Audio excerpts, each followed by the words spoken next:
If not, hey.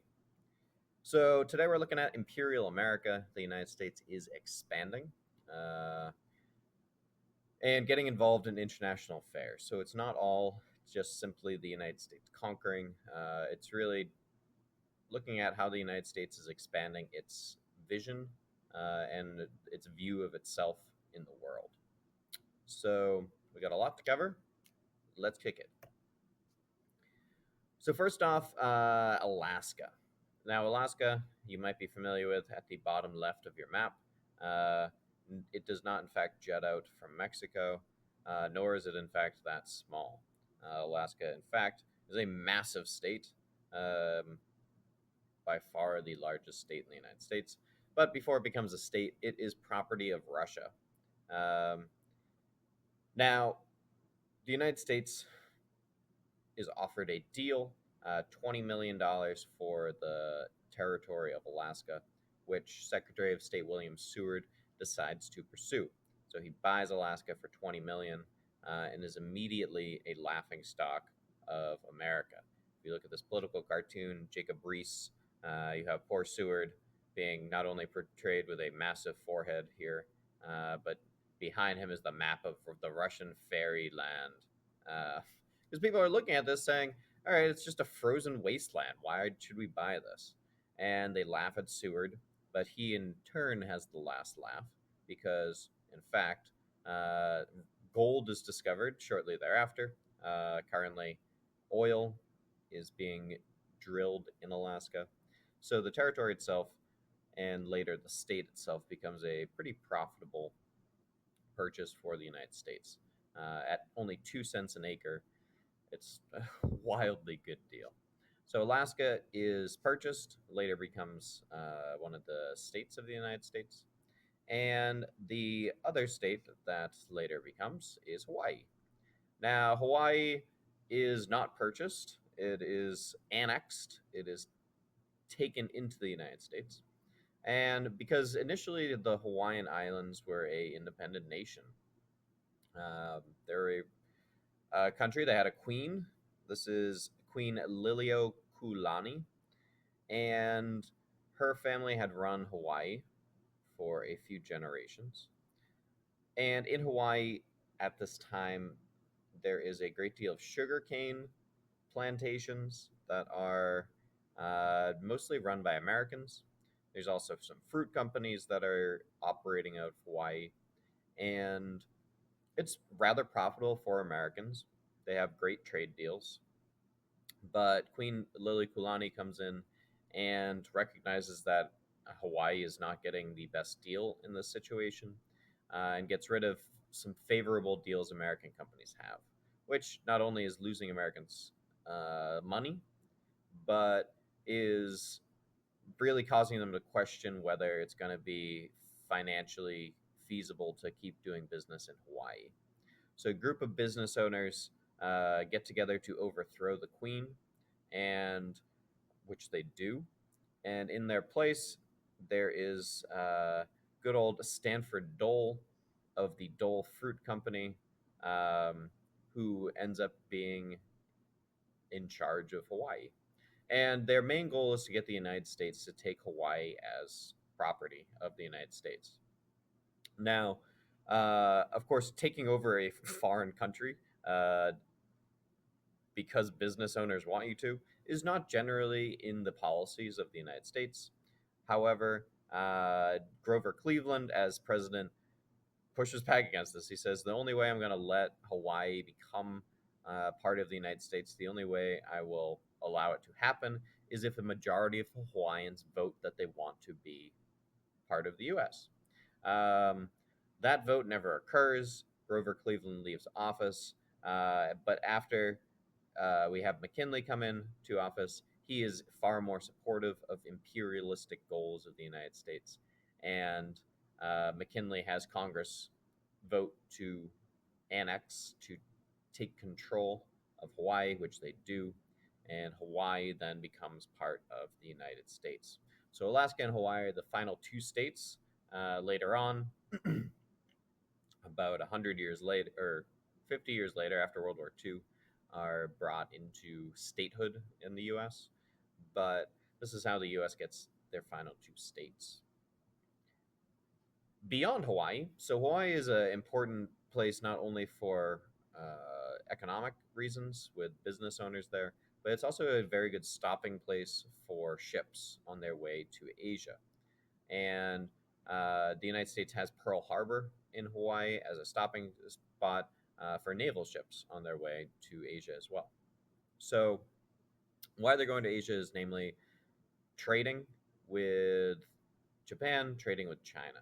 And if you look at this cartoon here, you have a map of China on the ground, Uncle Sam standing on it, and around it you have these European nations. And for years, the countries of Europe have been fighting over China, fighting over who gets to control what and who gets to trade with different parts of China. Now, the United States, being late to this game, is not wanting to fight it out with these European countries. And really, that competition they feel is hurting their chances as to profit. So the US comes out with something called the open door policy. And open door policy means it's an agreement between Europe, the United States, that they will not have any exclusive trading deals with China. They're not even going to pursue those, so that they all have an equal claim to trade.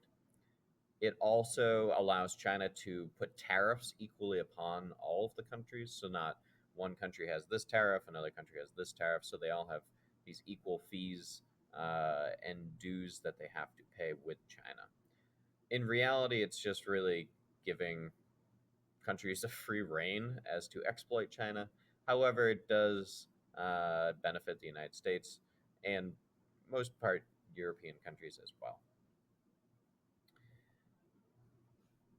With their exploits in Asia, the US isn't just getting involved in taking land or trying to make money.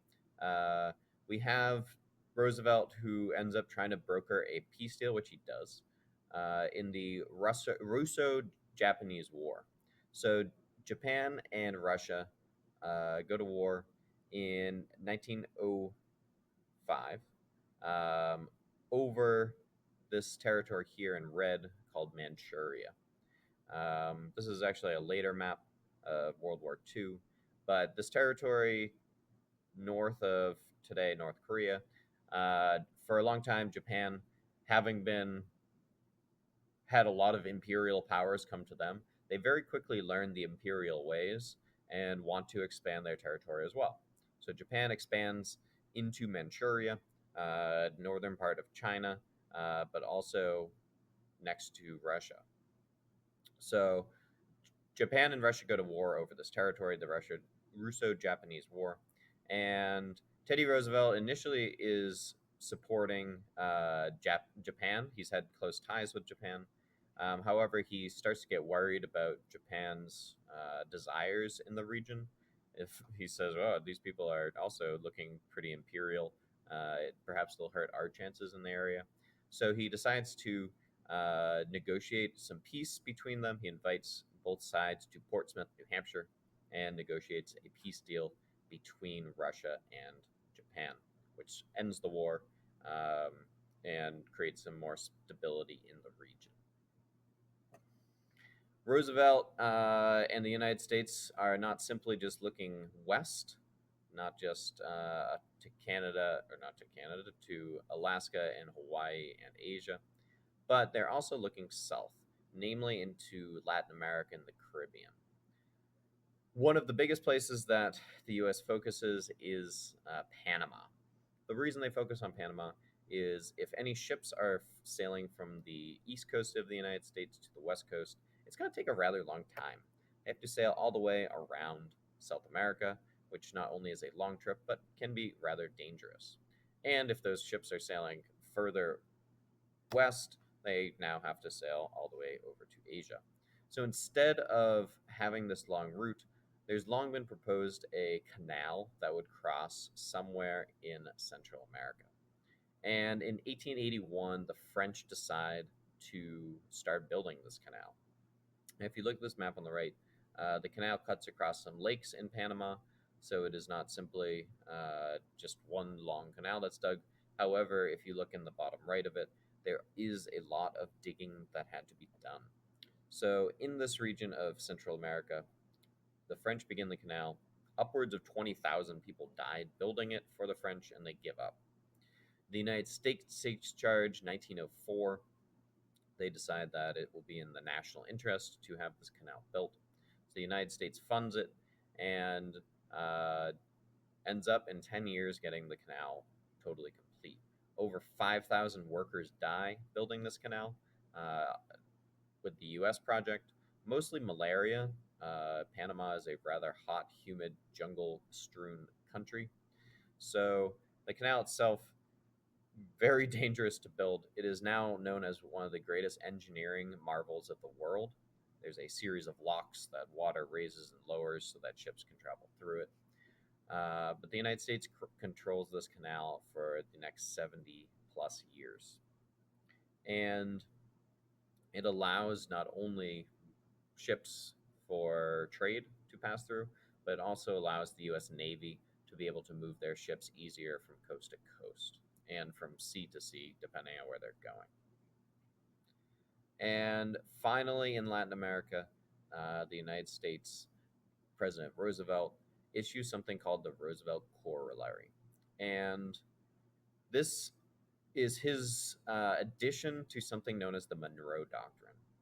Um, so, very early into the United States' existence, the Monroe Doctrine is issued, which tells European countries that they need to stay out of Central America, that this is the United States' sphere of influence. And while if a country in Europe has a colony already, that's fine. The U.S. isn't going to be mad about it. But they don't want any new European countries coming into the region. Roosevelt agrees with this. Remember, they're trying to expand their influence as well, but he adds on the threat of military force. He says not only Europe do you need to stay out of this region, but if you do come into this area, we will use military force to get you out. So if you look at this image here on the right, Roosevelt is well known for his phrase of speaking softly and carrying a big stick. And this image shows exactly that. Of while he is making most of his threats with words, he is saying that we will back it up with force. And to this day, with the United States involved in Latin America, not only with the military, but a lot of businesses, which we will get into a bit more next week. So the United States is expanding both in their territory, their influence, as well as their military power.